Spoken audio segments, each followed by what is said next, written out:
ரைட்டா ரைட்டு. ஏற்கனவே நம்ம சொல்லியிருக்கோம் இந்த வாரம் விஜய் சேதுபதி எதை பற்றி பேச போகிறாரு, மெயினான டாப்பிக்காக யார் இருக்க போகிறாங்க, சாச்சனாவை தான் இதில் வந்து ஹைலைட்டாக பேச போகிறாரு அப்படிங்கிறத நான் போன வீடியோவில் தான் சொன்னேன். அதுக்கேற்ற மாதிரியே ஃபர்ஸ்ட் ப்ரோமோ வந்திருக்கு. எத்தனை பேர் கவனிச்சிங்க?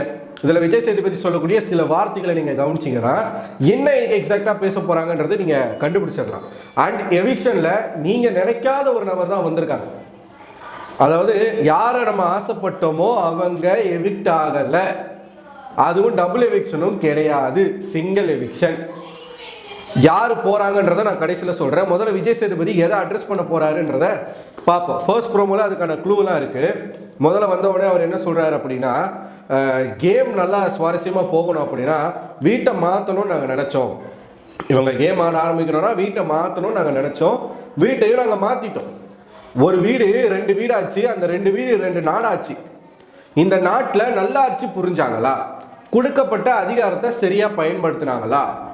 இன்று இரவு அவங்க கிட்டே கேட்டுருவோம் அப்படின்னு சொல்லி விஜய் சேதுபதி கேட்குறாரு. இதான் ஃபர்ஸ்ட் ப்ரோமோல அவர் வந்து சொல்லக்கூடிய விஷயங்கள். இதை நீங்க டீகோட் பண்ணீங்க அப்படின்னா வீட்டை வந்து ஸ்வாப் பண்றாங்க. கேர்ள்ஸ் இருந்த இடத்துக்கு பாய்ஸ் போயிட்டாங்க, பாய்ஸ் இருந்த இடத்துக்கு கேர்ள்ஸ் போயிட்டாங்க. அதுல ஏதாச்சும் சுவாரஸ்யமா இவங்க பண்ணுவாங்களான்னு பார்த்தா பாய்ஸ் வந்து என்ன டாஸ்க் கொடுத்தாலும் வாயை மூடிட்டு பண்ணிட்டு போறாங்க. அதுல எந்த விதமான பிரச்சனையும் வரல. ஒன்று நடக்குதா, சுவாரஸ்யமா அவங்க கேர்ள்ஸ் வந்து கொடுக்குறாங்க டாஸ்க் எல்லாமே, அதையும் பாய்ஸ் வந்து பிரச்சனை இல்லாமல் பண்றாங்க. இவங்க நினைச்சது அதுல எதனா சண்டை வரும் அப்படின்னு சொல்லிட்டு, பட் அப்படி வரல. அதுக்கப்புறமா டாஸ்க் அப்படின்னு ஒன்று வைக்கிறாங்க. இந்த வாரத்தில் ராஜா ராணி டாஸ்க்கு. இந்த நாடு வந்து ஒரு ராஜாங்கம், இந்த இடம் வந்து ஒரு ராஜாங்கம். ஒன்றுக்கும் ஒரு ராஜா, இங்க ராணி.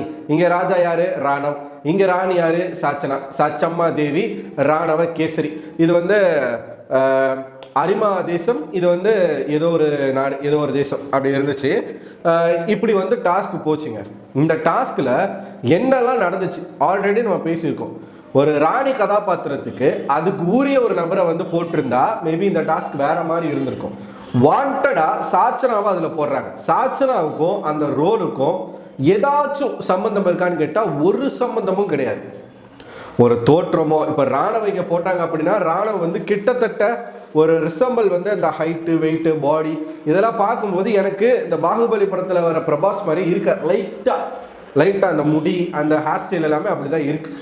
இந்த சைடு இந்த பொண்ணு நீங்கள் எந்த ஆங்கிளில் திருப்பி உருட்டி கிருட்டி எப்படி பார்த்தாலும் ஒரு ராணி கதாபாத்திரத்துக்கு சாச்சனா பொருந்தாங்க. இருந்தாலும் அந்த கதாபாத்திரத்தை அந்த பொண்ணுக்கு கொடுத்தாங்க. ஏன்?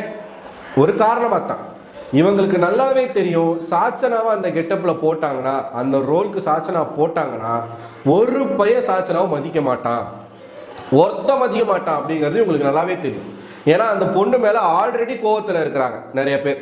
அந்த பொண்ணு என்னதான் போன வாரம் சாப்பாட்டுக்காக போயிட்டு ஒரு விஷயம் பண்ணியிருந்தாலும் டாஸ்க்னு வரும்போது பசங்க அதெல்லாம் எதிர்பார்க்க மாட்டாங்க. இந்த பொண்ணு அதை தான் நினைச்சுது. ஆனால் அப்படி யாரும் எதிர்பார்க்கல, வச்சு செஞ்சிட்டாங்க. ஸோ இது இப்போ இந்த நாட்டில் ஒரு நாட்டில் யாரெல்லாம் இருக்காங்க? மன்னர் இருக்காரு, மன்னருடைய பணியாள் இருக்காரு. பணியாள்லாம் கீழே தான், ரொம்ப கீழே தான் வருது. மன்னருக்கு கீழே ராஜகுரு, அதுக்கு கீழே தளபதி, அதுக்கப்புறமா சமையல்காரர், அதுக்கப்புறமா பணியாள். இப்படி ஒரு ஸ்ட்ரக்சர் இருக்குல்ல. இதுல இந்த சைடு மன்னருக்கு ஆண்கள் அணியில இருந்த தளபதியா இருந்த தீபக்கா இருக்கட்டும், ராஜகுருவா இருக்கட்டும், பணியாள் கூட மதிக்கல யார? ராணிய. ராஜா ஒரு வார்த்தை சொல்லலை, அந்த மாதிரி பேசாதீங்க, என்னதான் இருந்தாலும் அவங்க கதாபாத்திரத்துக்கு ஒரு மரியாதை நம்ம கொடுப்போம்னு சொல்லிட்டு மதிக்க மாட்டாங்க. ஏன்னா அந்த பொண்ணு சின்ன பொண்ணு, அந்த ஒரு ரெஸ்பெக்ட் அவங்க மேல வராது, ஒரு தெனாவட்டி இருக்கும். ஸோ நான் என்ன சொல்றேன்னா மதிப்பு கொடுக்கணும், ஆனா கொடுக்கல. ஏன் கொடுக்கல? அந்த பொண்ணு. இதுவே அந்த இடத்துல சௌந்தர்யாவோ, இல்ல ஜாக்லினோ, இல்ல ராணி கெட்டப்ல பவித்ராவோ, இல்ல மஞ்சரியோ யார் இருந்தாலும் இவங்க இந்த அளவுக்கு பேசியிருக்க மாட்டாங்க. ஏன்னா அந்த அளவுக்கு அவங்களும் பேசியிருக்க மாட்டாங்க. அந்த கேரக்டருக்கு ஜஸ்டிஃபிகேஷன் கொடுக்கறத விட சாச்சனா இங்க இருக்கிறவங்கள பனிஷ் பண்ணணும், எதனா அவங்கள நோண்டணும், ட்ரிகர் பண்ணணும், இதுல தான் அவங்க கவனமா இருந்தாங்க. தவிர்த்து எதிரி நாட்டை நம்ம எப்படி கைப்பற்றுவது, எப்படி நம்ம டாஸ்க் விளையாடுவது, எப்படி அந்த டாஸ்க்ல நம்ம ஜெயிப்பது, நம்ம அந்த டாஸ்க்ல கொடுக்கப்பட்ட கெட்டப்புக்கு நம்ம எப்படி வந்து ஒரு ஜஸ்டிஃபிகேஷன் கொடுப்பது, இதை பற்றி தான் அவங்க யோசிக்கணுமே தவிர்த்து. ஆனால் அவங்க என்ன பண்ணாங்க? போகிறது, திருடுறது, இவங்க வருது இங்கே வந்து திருடுறது. அந்த அதிகார பயன்பாடுன்னு ஒன்று இருக்குல்ல, சுயநலத்துக்காக ஒரு அதிகாரத்தை பயன்படுத்துவது அப்படிங்கிறது தவறு. இந்த 2 தரப்புலையும் பண்ணியிருக்காங்க. விஜய் சேதுபதி யாரை கேட்க போறாரு? இதில் எனக்கு தெரிஞ்சு சாச்சனாவுக்கு தான் முட்டு கொடுப்பாரு. ஏன்னா அந்த பொண்ணு அவ்வளோ ஓட்டியிருக்காங்க. அவங்க ராணின்ற பாரபட்சமே பார்க்காம போட்டு துவைச்சிருக்காங்க. இதுல வரும் பாருங்க, இன்னைக்கு ஃபுல்லா இதுதான் வரப்போகுது. அவர் கிளியரா சொல்றாரு, கொடுக்கப்பட்ட அதிகாரத்தை ஒழுங்கா பயன்படுத்தினாங்களா? அவங்க பண்ணது எல்லாமே அதிகார துஷ்பிரயோகம் தான். ஒரு தளபதி மாதிரி நடந்துக்கல. மன்னருக்கான ஒரு பொறுப்புல இல்லை. ஒரு பணியால், இந்த சைடு இருந்த பணியால் வந்து எவ்வளோ சைலண்டாக இருந்தாங்க. சௌந்தர்யா அவங்க ஒரு கரெக்டான ஒரு பாயிண்ட் சொல்கிறாங்க, நான் ராணியோடைய பணிப்பெண், ராணி சொன்னால் மட்டும்தான் நான் பேசவே செய்யணும். அப்படித்தானே இருப்பாங்க, அப்படிதான் இருப்பாங்க. ராணியை மீறி பேசக்கூடாது. ராணி என்ன சொல்கிறாங்களோ ராணிக்கான வேலையை தான் அவங்க செய்யணும். அதை தாண்டி அவங்க எதுவுமே பண்ணக்கூடாது. அப்படி இந்த சைடு ஜெஃப்ரி இருந்தாரா? இல்லை. ராஜகுரு அப்படிங்கிறவங்க எப்படி இருப்பாங்க? ராஜகுரு அப்படிங்கிறவர் ஞானத்தில் சிறந்தவர், மன்னருக்கு அறிவுரை சொல்லக்கூடிய ஒரு நபர். மன்னர் தவறு செய்தாலும் ராஜகுரு அதை சொல்லி திருத்தக்கூடிய ஒரு இடத்துல இருக்கிறவர் தான். இந்த ராஜதந்திரம், இந்த மாதிரியான விஷயங்கள்லாம், ஒரு நாட்டை எப்படி கைப்பற்றணும், அந்த நாட்டில் ஒரு ஒற்றனை எப்படி செயல்படுத்தணும், அந்த நாட்டினுடைய பலம் பலவீனம், இது எல்லாமே ராஜகுருக்கு தான் தெரியும். அவருடைய வழிகாட்டுதல் தான் மன்னர் ஒரு விஷயத்தை செய்வார். ஆனா இங்க இருந்த 2 ராஜகுருக்கள் எப்படி இருந்தாங்க? அப்படி இல்லை. ராயன் இவங்களை வந்து தாக்கி பேசுறதும், நீ வா போன் இவரு பேசுறதும், இந்த சைடு இவங்க வந்து, ஆனா கேரக்டர்ல ஓரளவுக்கு ஜஸ்டிபிகேஷன் பவித்ரா கொடுத்தாங்க. ஸோ அந்த ராஜகுருக்கான அந்த மூளையும் அங்கே இல்லை. இது டாஸ்கா அவங்க விளையாடல. ஒட்டுமொத்த வன்மத்தையும், அவங்க மனசுக்குள்ள இருந்த வன்மத்தை மொத்தமா கொட்டிட்டாங்க. தீபக் ஒரு தளபதி அப்படிங்கிறவர் மன்னருடைய ஆணைக்கு இணைங்க தான் வேலை செய்யணும். ஆனா இவர் என்ன பண்ணிட்டாரு, மன்னருக்கு சேர்த்து ரூல்ஸ் போட ஆரம்பிச்சிட்டாரு. மன்னராகவும் இருந்துட்டாரு, ராஜகுருவாகவும் இருந்துட்டாரு. இவர் தளபதியை மீறி என்ன எல்லாமே செஞ்சுட்டாரு. வேலைக்கார வரைக்கும் கலாய்க்கிறான். அப்போ இந்த டாஸ்க் எப்படி டாஸ்க் மாதிரி நடக்குமா? சுவாரஸ்யமா இருந்துச்சா மக்களுக்கு? இல்லை. இதைத்தான் அவர் கேட்க போறாரு. இதுல பாதிக்கப்பட்டது யாரு? அந்த டாஸ்க்ல பாதிக்கப்பட்டது சாச்சனா.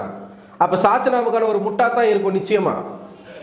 நீங்க பாருங்க, வீட்டுக்குள்ள என்ன பண்ணி கிழிச்சிட்டாங்கன்னு பிரியாணி அனுப்புறீங்க. விஜய் சேதுபதி அனுப்பியிருக்காரு.